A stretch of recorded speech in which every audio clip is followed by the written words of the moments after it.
एक पावन चरित्र है श्री भक्त गोपाल चरवाहे का। पहले ऐसा हुआ करता था कि सबकी गायें जैसे चराए तो सब लोग अन्न आदि जो है उसके घर भिजवा देते थे और गायें छोड़ देते थे। वो ग्वाला ही कहा जाता था। सैकड़ों लोगों की गायें चराता था और उसके घर में अन्न आदि जो आवश्यक सामग्री है भिजवा दी जाती थी। ना तो एक अक्षर वो पढ़ा लिखा था और ना कभी उसने भगवान का नाम या कोई चर्चा सुनी थी। उसके कोई परमार्थ से संबंध ही नहीं था। बस गाय चराते थे, जंगल में रहते थे, पत्नी भोजन पहुंचा देती थी और परिवार चलाने के लिए गांव के लोग दे देते थे अन्न, क्योंकि सबकी गाय चराते थे। ना तो उसको किसी धर्म का ज्ञान था ना किसी साधना का ज्ञान था। एक दिन देखा जंगल से एक मंडली जा रही संतों के। वो श्री राम जय जय राम, श्री राम जय राम ऐसे कीर्तन। संत जन पहले मंडली बना के चलते थे तो नाम कीर्तन पद कीर्तन ऐसे। उसको बड़ा आनंद आया। उसको लगा कि इतने झूम झूम कर संत जन गा रहे हैं, किसी से बात नहीं की, पकड़ लिया। अब पूरा तो नहीं, बस उतना राम राम राम राम ऐसे करने लगा। देखो कई बार कहा है यदि आप बिना गुरु मंत्र के भी नाम जप करेंगे तो नाम जप आपको गुरु तक पहुंचा देगा, क्योंकि गुरु प्रदत्त नाम भगवत साक्षात्कार कराता है। 50 वर्ष की अवस्था लगभग हो गई थी। कभी कोई तीर्थ याटन, धर्म कार्य, शास्त्र स्वाध्याय, सत्संग कुछ नहीं। देखो कृपा, विश्वास। अब वो अलौकिक ढंग से नाम में मिठास लगने लगी उसको। जोर जोर से कभी कभी नाच पड़ता, चरवाहा है ना, गाता। तो और जो लोग थे उसका उपहास करते, अरे नरक में भी ठौर नहीं मिलेगी, जिंदगी में कुछ पुण्य नहीं किया। ये ऐसे लोग बहुत उपहास करने वाले। ऐसे करने से क्या मिलेगा, नाम से कुछ हो जाएगा। उसने कहा हमने तो कभी सोचा ही नहीं कि कुछ होगा, हम तो ऐसे ही गा रहे। पर ये लोग उपहास कर रहे हैं, क्या गलत है क्या ऐसा गाना? जब तक दृढ़ ज्ञान नहीं होता तब तक माया फिसला सकती है। उसने कहा कि हम किसी लाभ के लिए, बैकुंठ जाने के लिए या कोई लाभ के लिए नहीं जपते, हमें तो अच्छा लगा, वो गा रहे थे संत जन तो हम गाने लगे। क्या सही में आप लोग समझते हैं कि ये गलत है? उनका तुम मूर्ख हो, तुम्हारी क्या समझ में आए? और उपहास करते उसका। उसके मन में एक बात आई, कोई ये प्रमाण दे दे मुझे, ये जो मैं संतों के मुख से सुना नाम, ये परम सत्य है, ये परम सुखकारी है और इससे क्या बैकुंठ मिल जाएगा? कोई तो मिले मुझे। और जब किसी के हृदय में ऐसी आकांक्षा होती है तो वही मिल जाते हैं जो सबके हृदय की जानते हैं। एक दिन उसने देखा जब लोग दिल्ली की हंसी मजाक कर रहे थे, उसी समय एक लंगोटी पहने हुए, हाथ में कमंडल और दंड धारण किए हुए कोई वीतराग परमहंस दौड़ा, चरणों में गिर गया। महाराज महाराज, बस एक बात आप बता दीजिए, जो हम राम राम कह रहे हैं, ये लोग उपहास करते हैं, क्या इससे हमारा कल्याण हो जाएगा, बैकुंठ मिल जाएगा? तो उन्होंने कहा बेटा ये बहुत मंगल में भगवान का नाम है, पर हमें लगता है कि तुम्हें गुरुदेव की आवश्यकता है। यदि तुम गुरु कृपा पात्र बन जाओ तो इन उपहास करने वालों की बातें तुम्हारे मन में नहीं लगेंगी और निश्चित तुम्हें भगवत साक्षात्कार हो जाएगा। तो पैर पकड़ लिया और कहा महाराज आप ही गुरु बन जाओ ना हमारे, आप ही हमें मंत्र दे दो। तो उन्होंने कहा हम तो तीर्थ यात्रा में हैं, ऐसा हम नहीं कर सकते, पर यदि तुम भगवान से प्रार्थना करोगे तो तुम्हारे कल्याण के लिए सदगुरु प्राप्त हो जाएगा। इसलिए जैसे कोई पूछते किसको सदगुरु बनाऊं, तुम कहते किसी को नहीं, पहले भगवान को मानो, श्री हरि को, जगत गुरु श्री कृष्ण को, फिर उनसे प्रार्थना करो कि यदि आप आवश्यक समझते हो कि सदगुरु के रूप में आप आकर के हमारा कल्याण करेंगे तो मुझे पहुंचा दो या आप स्वयं आ जाओ। मैं नहीं खोज कर पाऊंगा, मेरी वो दृष्टि नहीं है कि मैं किसी महापुरुष को पहचान सकूं। मैं तुमसे सत्य कहता हूं, सदगुरु की जो शरण में हो गया तो उसके जीवन नौका की डांट सदगुरु अपने हाथ में ले लेते हैं। फिर उसको कोई भय, कोई उपहास, कोई लज्जा नहीं सताती। वो सुख पूर्वक इस दुखद अपार संसार समुद्र से पार हो जाता है। पर बेटा तेरे ऊपर भगवान की बड़ी कृपा है, क्योंकि तू संतों को मानता है। तू मेरी बात पर विश्वास कर ले, अंदर से तू एकांत में रो, तुझे सदगुरु मिल जाएंगे। अब ऐसा कहकर वो अपने राह में चले तीर्थ यात्रा के लिए। अब वो खोजता, एकांत में बैठकर देखता, कभी कभी वो पेड़ पे चढ़ जाता कि कोई संत तो नहीं आ रहे हैं। अब उसके लिए वहां भोजन पहुंच जाता, पाता, गाय देखता, और बस खोज करता कि सदगुरु आ जाए, सदगुरु आ जाए। बहुत समय व्यतीत हुआ पर उसका विश्वास नहीं टूटा कि संत ने कहा था कि तुम भावना करो कि सदगुरु आ जाएंगे। भगवान सदगुरु बन करके आ, वही है सदगुरु। देखा सामने से बड़े तेजस्वी महात्मा बड़े तीव्र गति से आ रहे हैं। वो दौड़ा, गुरुदेव गुरुदेव, चरणों में लौट गया। चरणों में जे ही गिरा तो एक बिजली सी दौड़ी उसके हृदय में। अब बात बन गई, गुरु मिल गए। वो खड़े हो गए। देखते ही सात्विक भाव उत्पन्न हो रहा है, आंसू निकलने लगे। देखते ही मन में आया कि जो संत कह रहे थे सदगुरु मिल जाएंगे, यही हमारे सदगुरु हैं। हृदय में उत्साह, आतुर आवाज, प्रभु मुझे भवसागर से पार करने वाला गुरु मंत्र दे दो। ऐसे थोड़ी दीक्षा दी जाती कि गली चलते दी जाए। दूंगा, जा पहले स्नान करके आ, फिर एकांत स्थान में बैठेंगे, फिर तेरे को उपदेश देंगे। बोला महाराज मैं जंगली आदमी हूं, गाय चराता हूं, हमारा घर बार से कोई आना जाना नहीं, यही भोजन आ जाता है। संत ने कहा अच्छा स्नान करो। स्नान करके आए एक पेड़ के नीचे। भाई मैं तुझे कुछ नियम दूंगा, कुछ शर्त। तो महाराज गंवार आदमी, ना हम आपका कोई नियम पालन कर पाएंगे, ना कोई व्रत पालन कर पाएंगे, ना कोई साधना कर पाएंगे। आप देख लो हमारी हालत। 50 साल का हूं, पढ़ा लिखा बिल्कुल नहीं, कोई धर्म कर्म नहीं जानता, गाय चराता हूं। मुझसे बहुत बातें नहीं सदेंगी। अगर एक कोई बात बता दो तो प्रण करता हूं जिंदगी में प्राण त्याग सकता हूं, पर एक बात कोई, एक नियम कोई दे दो। हमें बहुत नियम तो नहीं समझ में आएंगे, एक कोई बात बता दो कि ऐसा कर लेना और मंत्र जपना, तो हम प्राण त्याग सकते, पर आपकी आज्ञा उल्लंघन। पर बहुत हम बातें नहीं मान पाएंगे क्योंकि हमारे इतना ज्ञान नहीं है। गोपाल के वचन सुन करके बहुत प्रसन्न हुए संत भगवान। एक नियम तुझे देता हूं, हमारे आराध्य देव श्री कृष्ण हैं, गोविंद हैं। आज से तुम्हारे आराध्य देव गोविंद हुए, हाँ श्री कृष्ण है। बिना उनको पवाए तुम्हें पाना नहीं है, बस यही तुम्हारे लिए नियम है। तुम्हारे पास जो आवे, सूखी रोटी, दूध, छाछ, जो भी, बिना उनको पवाए पाना नहीं है। सीधा सरल आदमी। गुरुदेव प्राण चाहे चले जाएं, बिना उनको पवाए आज के बाद कभी जिह्वा पे कुछ नहीं जाएगा। ऐसा गुरुजन आदेश करते हैं वैष्णव मार्ग के पथिकों को कि जल भी बिना अर्पित किए मत पियो। अगर आप बिना अर्पित किए पीते हैं तो आपकी बुद्धि में इष्ट देव के प्रति ममत्व नहीं आ पाएगा, नहीं आ पाएगा। अब तो गोपाल नाच पड़ा कि गुरु मिल गए, गुरु मंत्र मिल गए और इष्ट का पहचान मिल गई। उसी समय घर से भोजन आया, वही कभी चटनी रोटी, ऐसे ही बैठा एकांत वृक्ष के नीचे। आओ गोविंद भोग पाओ। अब गोपाल विचार में लगा कि आ तो रहे हैं ही नहीं, और गुरुजी ने कहा बिना पवाए पाना नहीं।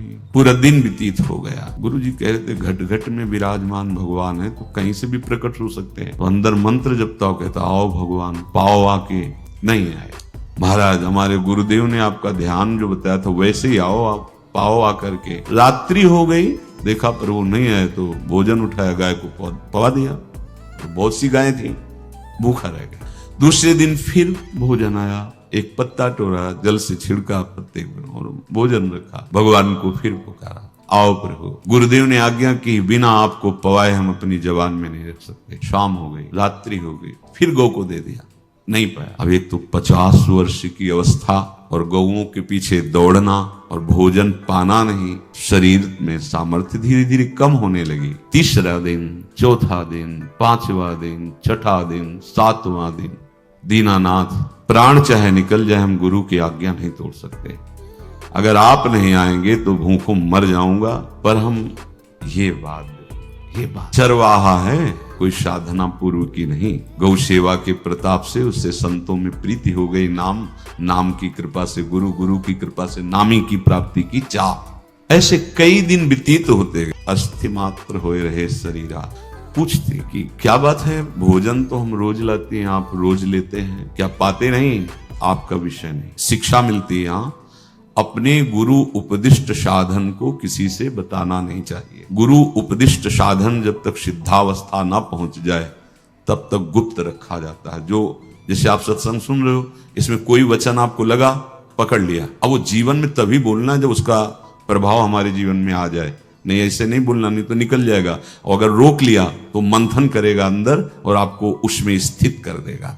एक भी शब्द नहीं बताया कि हमारी गुरु दीक्षा हो गई, गुरुजी ने कहा था पवा के पाना, और इतने दिन हो गए भगवान तो आ नहीं रहे, इसीलिए हम पा नहीं रहे, तो हमारी ये दशा है। देखो आज का समय ऐसा है कि प्रगट में सब इंद्रियों के पोषण की व्यवस्थाएं भगवान दिए, चाहे गृहस्थ हो चाहे विरक्त हो, लेकिन क्या हमारे अंदर निष्ठा है ऐसी? सबरी जी जब उनके गुरुदेव पधारने लगे तो चरणों में रो के गिरे कि प्रभु इस पूरे विश्व में मुझ अधम को सिर्फ आप ही प्यार करने वाले, आप ही ने दुलार करके मुझे रखा, नहीं सब जगह ठोकर मिलती, कोई भी संत महात्मा हमारी तरफ देखना नहीं चाहते, और प्रभु आप जा रहे हो, आप कैसे जीवन जानते हो क्या कहा? हम तो भजन के प्रभाव से भगवान के धाम जा रहे हैं बेटा, भगवान स्वयं चलकर तुम्हारे पास आए। सबरी जी बहुत वर्षों तक कभी गुरु के वचनों पर अविश्वास नहीं हुआ, क्यों कहते थे भगवान आएंगे, रोज पावड़े डालती हूँ, सोहनी लगा के दिल चिड़ती हूँ, रोज बेन लगता है, फुसला तो नहीं दिया गुरु जी ने? नहीं, गुरु के वचन भगवान आएंगे। शायद ऐसा वर्णन की शास्त्र हजार वर्ष सोचो जरा, और भगवान आए और सबरी को निहाल, ऐसे हो गुरुदेव ने कहा भगवान आए, जब तक वो ना पाएंगे तब तक हमने कहा कि और उनका उद्देश्य अलग था, कहने का कि आप भगवान को भोग लगा के पाइएगा और भजन कीजिएगा तो मंत्र के प्रभाव से तुम्हारे मानस पटल पर भगवान दिखने लगेंगे, ऐसा होता है।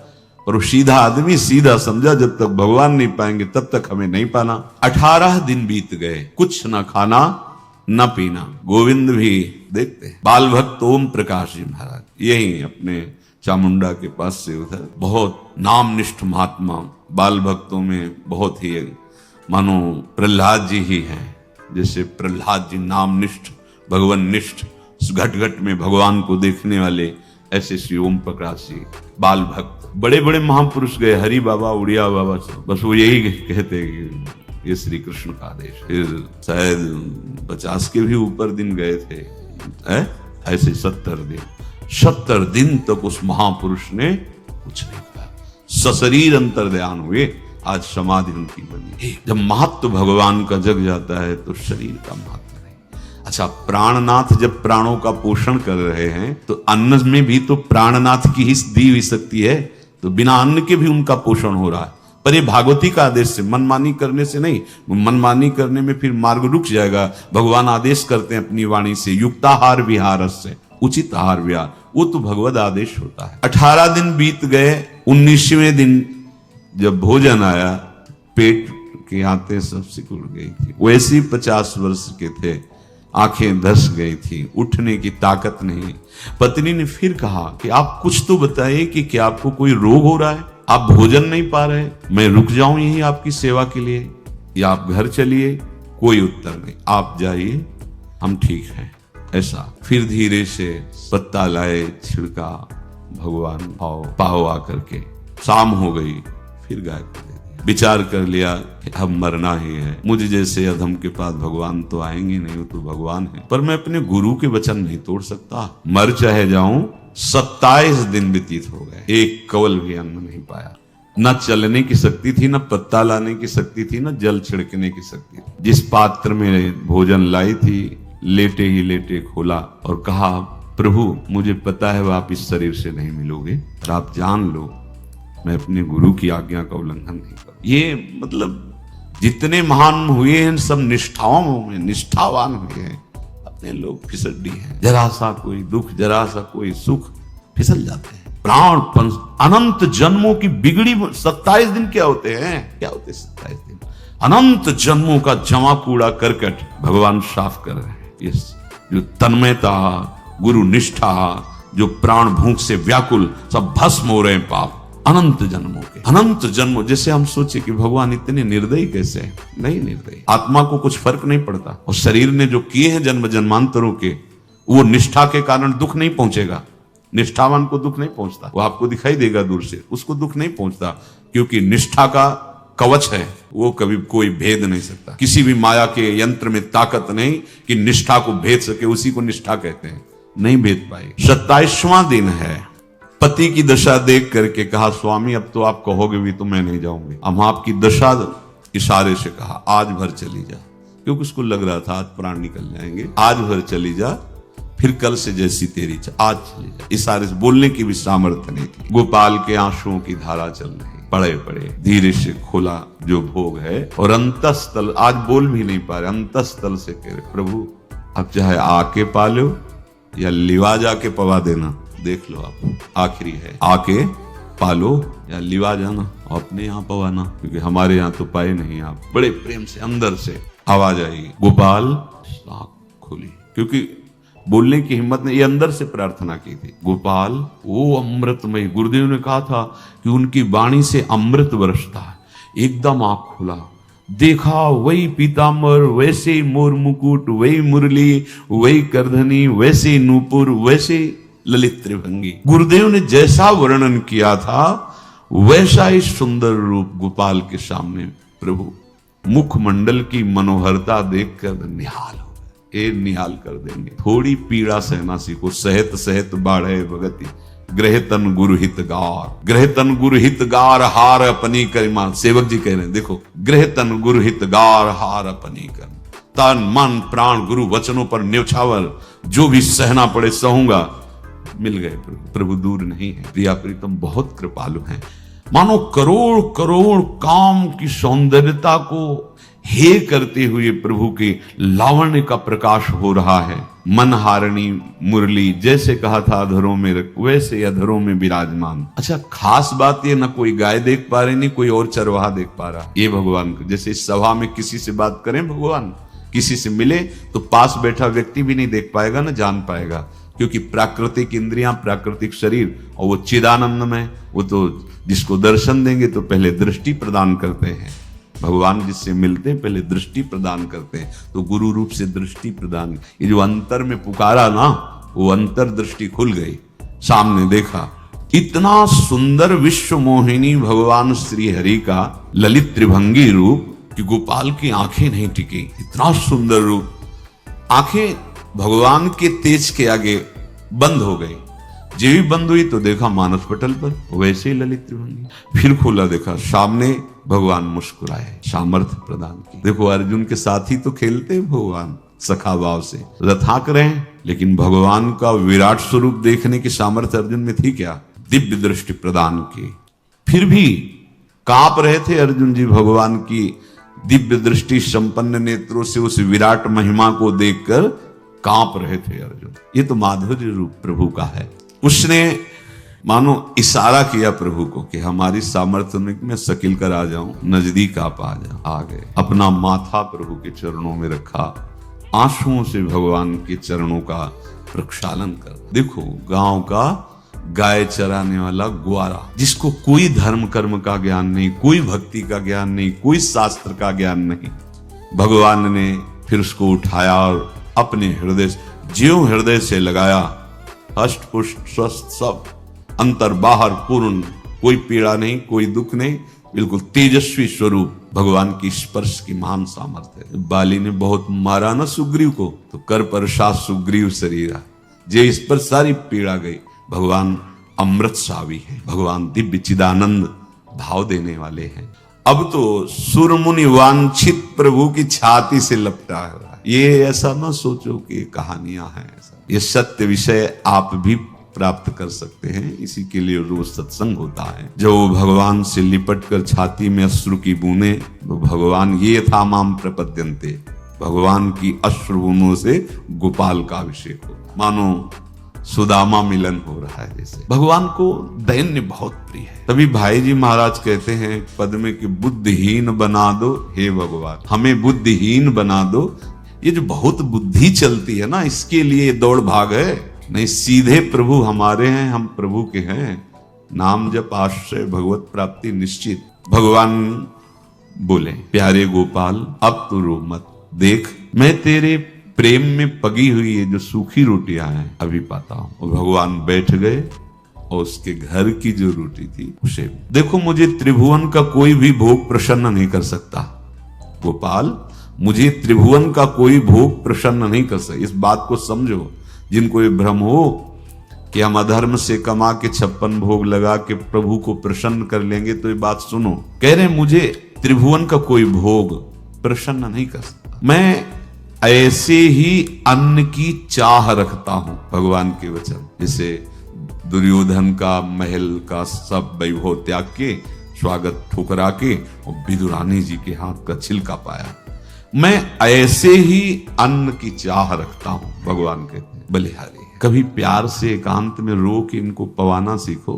भले आप इतनी कटोरी में सब्जी 2 रोटी, अगर दैन्य भाव से कि नाथ कहाँ आप और कहाँ कैसे आपको पवाएगा, जो छवि है ना, पंखा करते जाओ ऐसे बीच बीच में जल पिला, देखो ना, ये था माम प्रपद्यन्ते तास्तते भजम। आप जैसा मानोगे वैसा ही वो व्यवहार करेंगे, पक्का समझ लो। गोपाल जो सच्चे हृदय से मुझे पुकारता है मैं अवश्य उसको मिलता हूं, जो प्रेम पूर्वक मुझे पवाता है मैं अवश्य उसका पाता हूं। पत्रम पुष्पम फलम तोयम ये में भक्त्या, भक्ति पूर्वक जो पवाया।